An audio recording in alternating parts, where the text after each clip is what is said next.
That's Nick. And that's Joseph. And today we're here to talk about Dear David, the third film directed by John McPhail, which Lionsgate is releasing October 13th, 2023. The director's name is McPhail. Yep. Do you know another David McPhail movie? He directed two others previously that I've not seen. Where Do We Go From Here, which is what you should ask at the end of this film, and Anna and the Apocalypse. Okay, this movie. A man is haunted by the ghost of a boy named David who is trying to kill him. What's your pull quote? Ew, David. That's not... Oh, that could be it, actually. If anything, you'll wish ghost demons are not only real, but expeditiously vicious after experiencing Dear David, a lazy, boring reenactment of a dubiously staged Twitter thread from a struggling artist employed by a digital entertainment company specializing in vacuity. Oh. I have 3 pull quotes. 1, this is what happens when you try to solve real problems using Buzzfeed articles.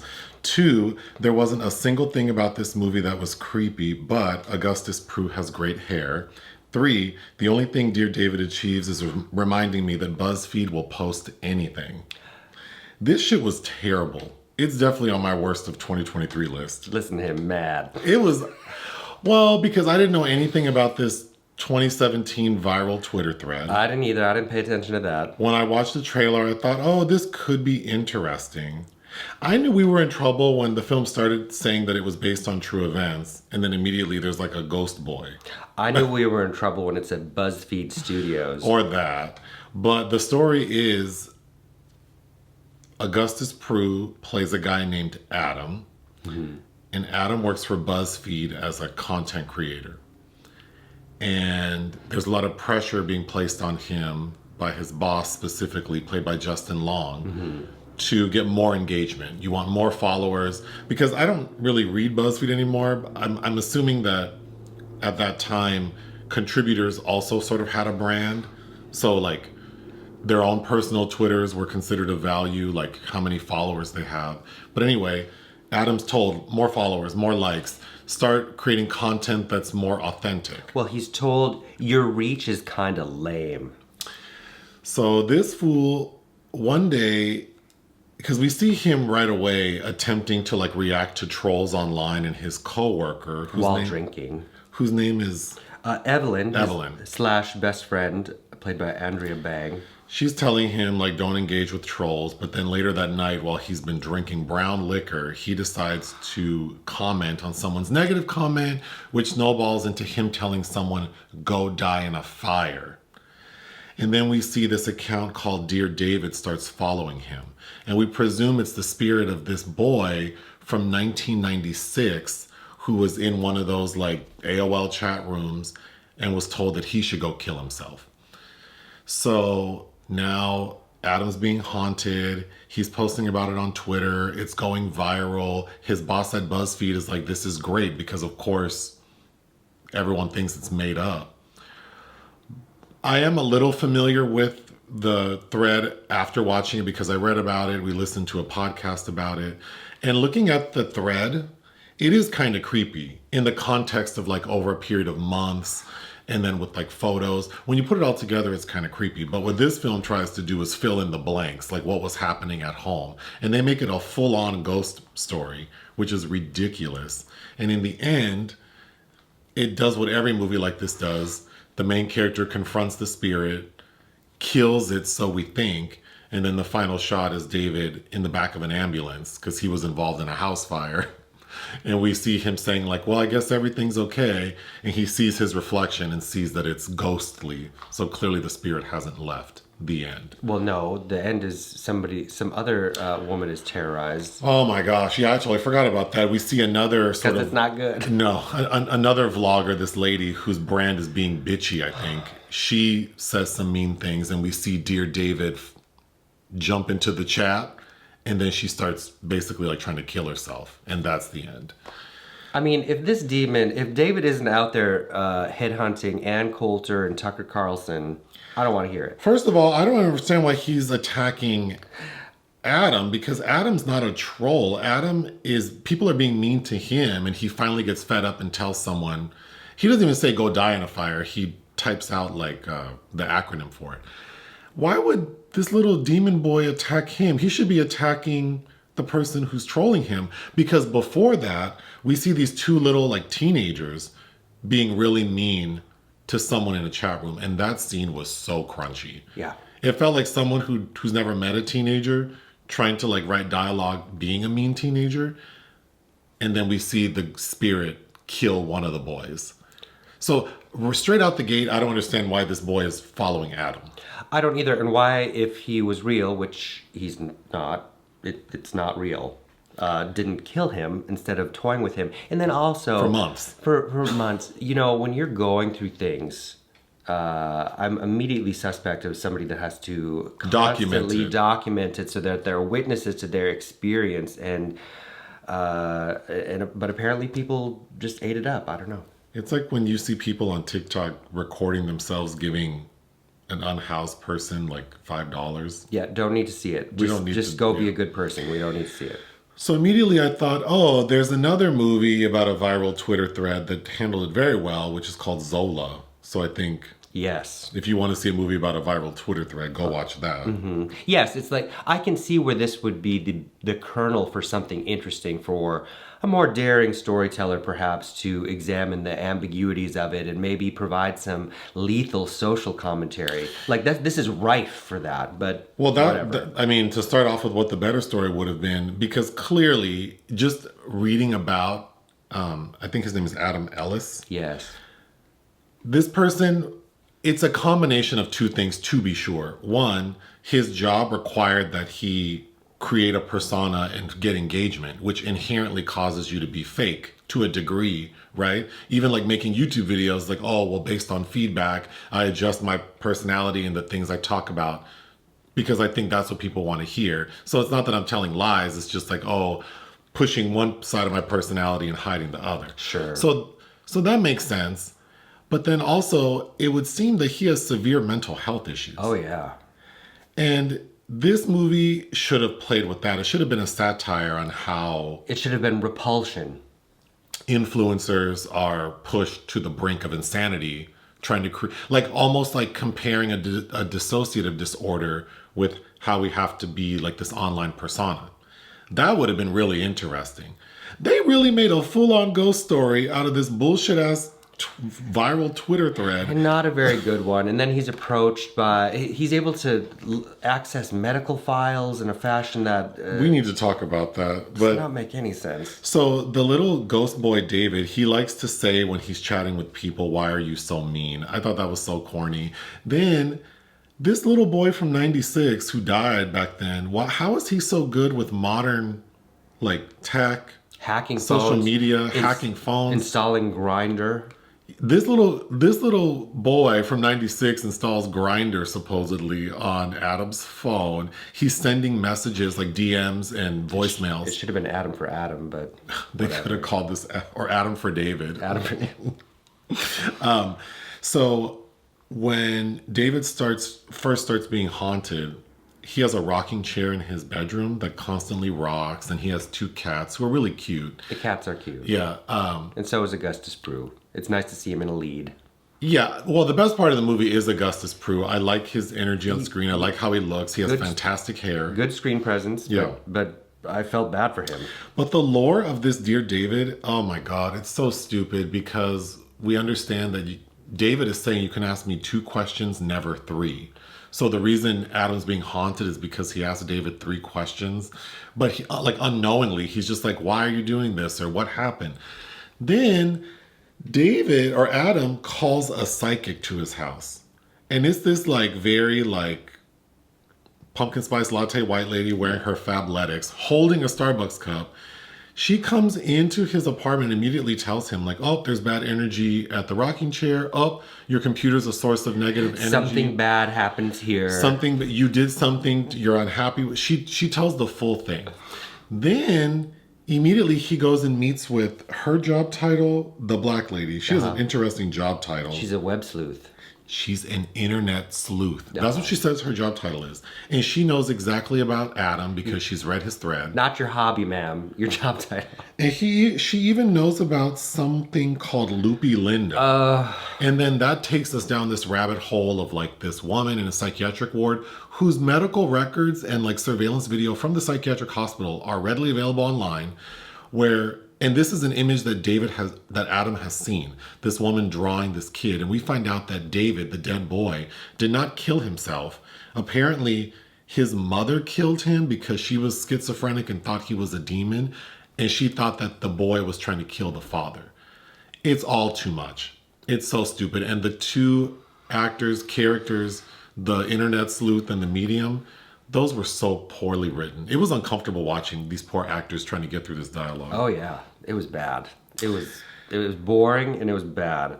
But I mean, it exemplifies how we can't just put ourselves on these creative treadmills, and that's what BuzzFeed is. And so someone ran off a cliff. I don't understand as a brand.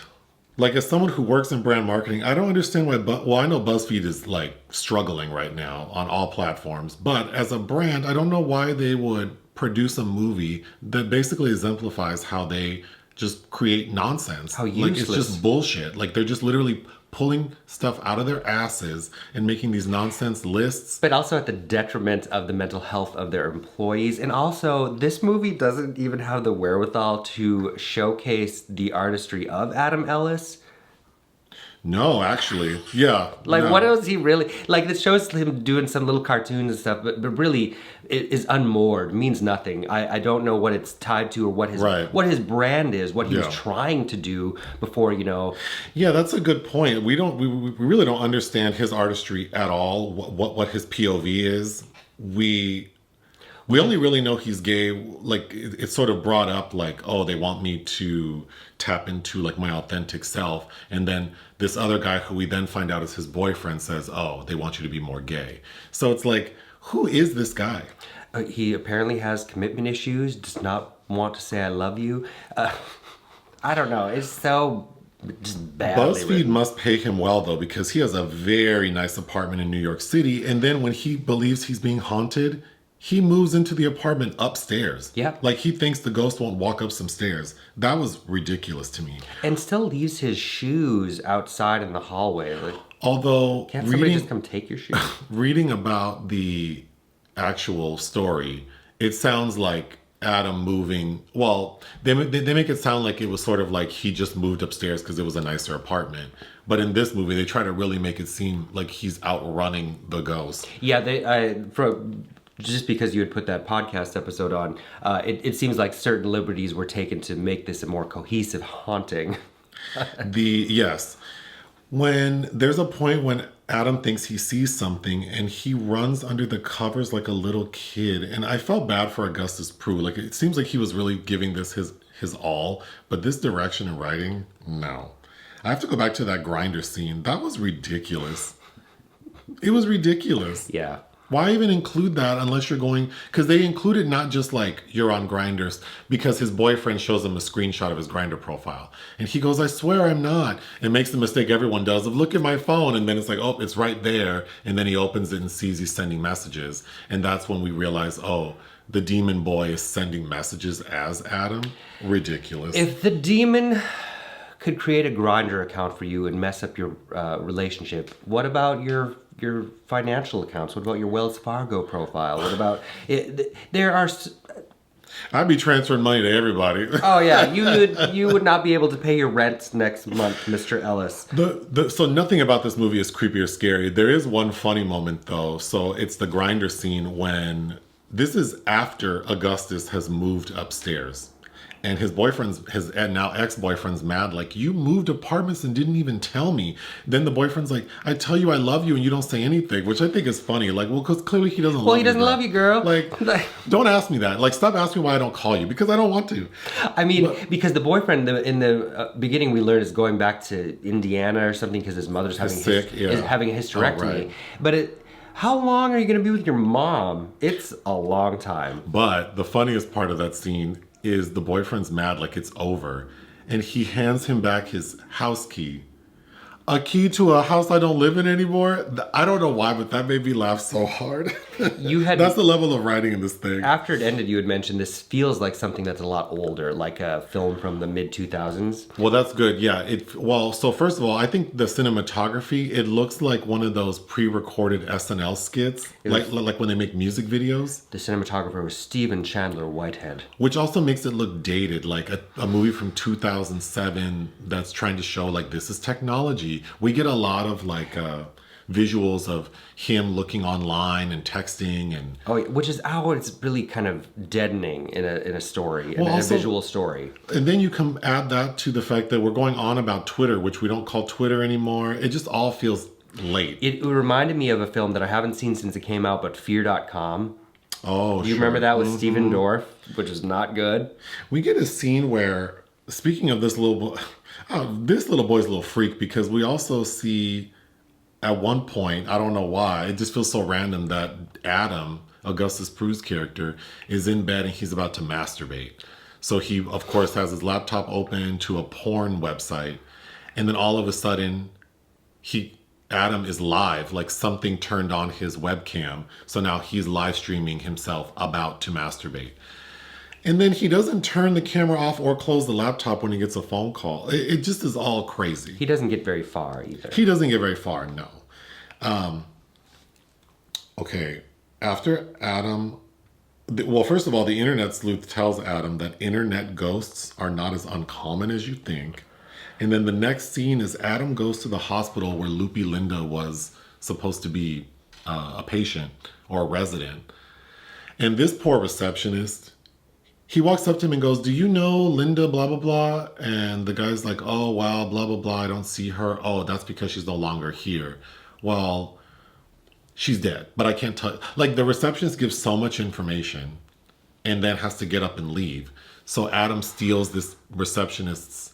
No, the receptionist tells him a lot of information. He's like, well, I think it's about the boy, though. He's like, the boy just died, so these records are too fresh, so I can't go out and get him back unless you're an immediate family member. And Augustus Prew explains, well, I'm being haunted by the ghost of this boy. And this guy goes, you want to go down several blocks to psychiatry? Let me get somebody to help you with that. And then gets up. That writing was terrible. Augustus steals the credentials, breaks into a room, logs into electronic medical records, which we know is not, like, you just can't, and then very quickly finds the boy's file, the doctor who was assigned to this kid. Then he goes to the doctor's house. The next scene is him at the house. He walks right into this house. That's right. And the doctor is hanging. Uh-huh. I mean, it's all too much. It's all just ridiculously crazy. It's all just stupid. It's just, there's no mood, there's no tension. No. It just can't be bothered to do any of that. Then there's a scene where Adam looks like he's about to commit suicide by slitting his wrist. So he also talks about being like, he thinks he has sleep paralysis, but maybe it's also the demon holding him down. And then he's asking like Siri to call for help. So he's trying to call the boyfriend, trying to call his best friend Evelyn. And then we see that he wakes up. A lot of these scenes are like in his mind. And then when he wakes up, he realizes that it wasn't real, I guess. But we see that he's cut his arms. Like, he's a cutter. Like, it's so obvious that this person is struggling with their mental health. Why are we ignoring that? Because this is a ghost story. This is a haunting. When he gets to work one day, his colleague who sits next to him says, "Oh, could you look over an article I just read or wrote?" And what Adam sees is something that says top 10 reasons to kill yourself at work. And it's pictures of Adam killing himself, like hanging himself, shooting himself. And of course he gets very upset, tears up the office, and then realizes that that's not what he saw, or that's not what's on the screen when his boss, Justin Long, comes in. There is one funny moment where someone's recording and Justin says, "Stop recording, but great instincts." Mm-hmm. Justin Long is funny in this, but he's playing a character. We've seen this persona from him in Barbarian, in House of Shadows or whatever. Yes, House of Darkness. House of Darkness, yeah. Then when Adam gets home, we see him play a video game of himself that's in his head, and it looks terrible. It looks like something from 2004. And then that's when he confronts a little boy, But then that leads to the finale of the film, which is his apartment catches on fire. And while his apartment is fully engulfed in flames, the two people who have already said they don't want to have shit to do with him walk up to his apartment to go check on him right at that moment when it's on fire. And then they witness something that seems supernatural. They help get him out. Paramedics come. And that's when his best friend, Evelyn, she sees that, like, she's holding her own phone and looking at the messages Adam had sent her that were all mean and nasty, and they magically turn into nice messages. And then she tells him in the ambulance, "I'm sorry I didn't believe you."